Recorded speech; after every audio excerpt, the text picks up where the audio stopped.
नमस्कार दोस्तों, स्वागत है आपका हमारे रामा लाइब्रेरी यूट्यूब चैनल पर।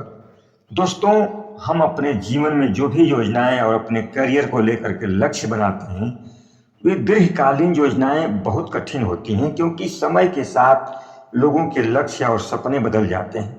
एक किशोर के रूप में किसी के जीवन का लक्ष्य और सपना डॉक्टर बनना हो सकता है। अगर कोई युवा किसी तरह अपना रास्ता बनाते हुए मेडिकल स्कूल के शीर्ष पर पहुंच जाता है और अपने जीवन के तमाम बाधाओं के विरुद्ध एक महान व्यवसाय प्राप्त कर लेता है, तो उसे अपने करियर से कितनी संतुष्टि मिलती है। और उतने दिन के बाद अगर उसका कोई दोस्त उससे पूछे कि तुम कैसे हो और तुम्हारा व्यवसाय कैसा है, तो अधिकांश लोगों का जवाब यही होता है कि एकदम खराब करियर है यार। यह युवा अपनी वर्तमान स्थिति से उतना ही निराश लगता है जितना वह 15 साल पहले वहां पहुंचने के लिए प्रेरित था। मनोविज्ञान का एक आधार यह है कि लोग अपने भविष्य के पूर्वानुमान करता होते हैं। किसी भी लक्ष्य की कल्पना करना आसान और मजेदार होता है। एक 5 साल का बच्चा बड़ा होकर के ट्रैक्टर चलाना चाहता है। शायद ही ऐसा कोई काम हो जो एक छोटे बच्चे को इस काम से बेहतर लगता है। लेकिन बड़े होने के बाद वे समझने लगते हैं कि ट्रैक्टर चलाना शायद अच्छा करियर नहीं है, और वे कुछ ज़्यादा आकर्षक करना चाहते हैं। अपनी किशोरावस्था में वे वकील बनने का सपना देखते हैं। फिर वे एक वकील के रूप में इतना अधिक समय काम पर लगाते हैं कि अपने परिवार से कभी कभार ही मिल पाते हैं, और फिर वे अपने कई वर्ष पहले लिए लिए गए फैसले में बदलाव करने की कोशिश करते हैं। अधिकांश लोग जीवन में इसी वक्र रेखा पर चलते हैं। कॉलेज स्नातकों में से सिर्फ 27% लोग ही अपने प्रमुख विषय से संबंधित रोजगार में होते हैं, और घर पर रहने वाले माता पिता में से 29% लोगों के पास कॉलेज की डिग्री होती है। उन्हें अपनी शिक्षा पर पछतावा है। लेकिन हमें यह बात समझनी चाहिए कि 30 वर्ष की उम्र में एक माता और पिता जीवन के लक्ष्यों के बारे में जिस तरह सोचते हैं, वे उस तरह 18 वर्ष की उम्र में करियर को लेकर के नहीं सोचते।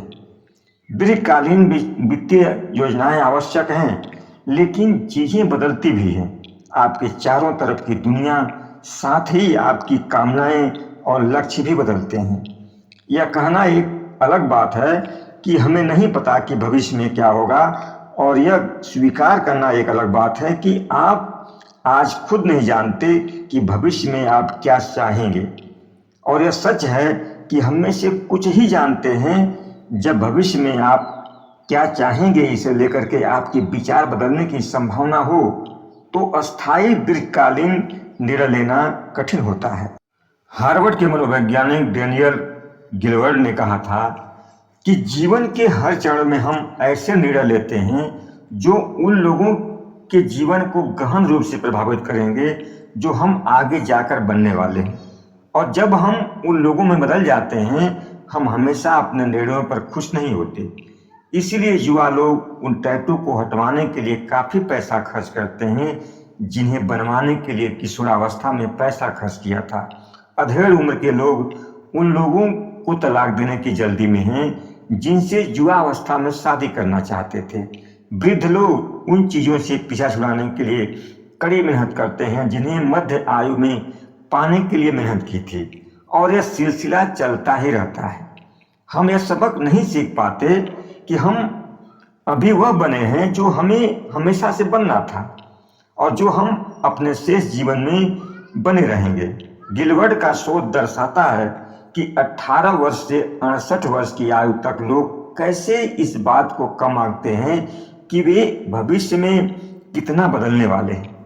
और आप देख सकते हैं कि इस कारण कोई भी दीर्घकालीन वित्तीय योजना कैसे प्रभावित हो सकती है। चार्ली मुंगेर कहते हैं कि कंपाउंडिंग का पहला नियम यह है कि बिना किसी कारण के इसे बाधित न किया जाए। लेकिन आप धन संपत्ति की योजनाओं को कैसे बाधित न करें, जब कैरियर, निवेश, खर्च, बजट आज जो भी आपके जीवन में चाहिए वो बदलता ही रहता है। यह कठिन है, वॉरेन बफेट जैसे धनवान लोगों के इतना सफल होने का यही कारण है कि वे एक ही काम को दशकों तक करते रहे, जिससे कंपाउंडिंग में बढ़ोतरी होती रही। लेकिन हम में से अधिकांश लोग जीवन काल में इतना अधिक बदलते हैं कि किसी एक काम को दशकों तक नहीं करना चाहते। इसीलिए 80 साल के एक जीवन काल के बजाय हमारी संपत्ति के पास शायद 20 वर्ष के 4 अलग अलग खंड होते हैं। ऐसे युवा जो कम आय के साथ सारा जीवन जीते हैं, वे खुश भी हैं, और कुछ ऐसे लोग जो एक विलासी जीवन की कीमत चुकाने के लिए दिन रात काम करते हैं।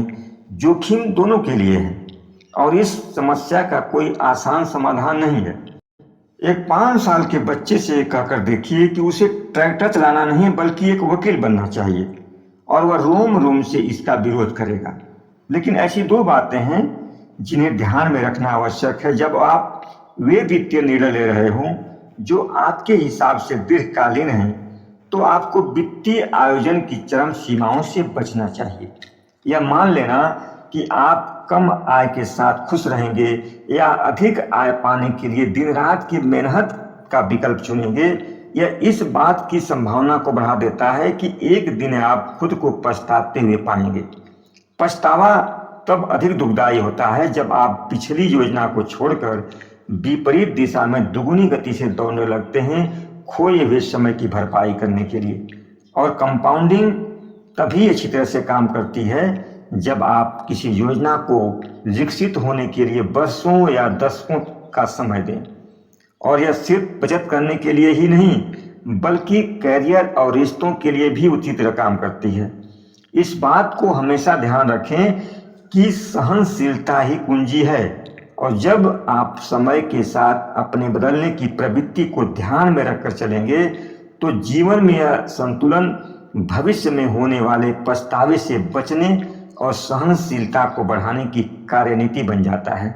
जीवन के हर मोड़ पर संयमित वार्षिक बचत, संयमित खाली समय और परिवार के साथ संयमित समय बिताने का उद्देश्य किसी भी योजना के साथ टिके रहने की संभावना को बढ़ा देता है और साथ ही पछतावे से बचने में भी सहायता करता है। जब आप समझ लेते हैं कि वह रोजगार जो आपने तब चुना जब आपकी उम्र वैध रूप से मद्यपान करने की भी नहीं हुई थी, उस रोजगार में रहकर सोशल सिक्योरिटी के लिए योग्य होने की उम्र तक आनंद मिलने की संभावना कम है, तो तरकीब यह है कि परिवर्तन की वास्तविकता को स्वीकार कर जितना जल्दी हो सके आगे बढ़ा जाए। ऐसे संसार में जहां लोग समय के साथ बदलते रहते हैं, वे हमारे भविष्य के अस्तित्व को अतीत के भिन्न अस्तित्व का कैदी बना देते हैं।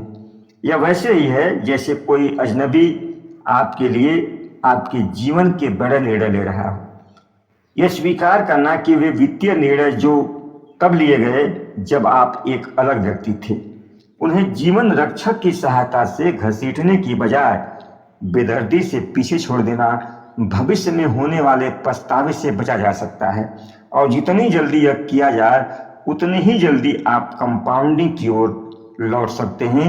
उम्मीद है इस वीडियो से धन संपत्ति के मनोविज्ञान के बारे में आप काफ़ी कुछ सीख पाएंगे। धन्यवाद।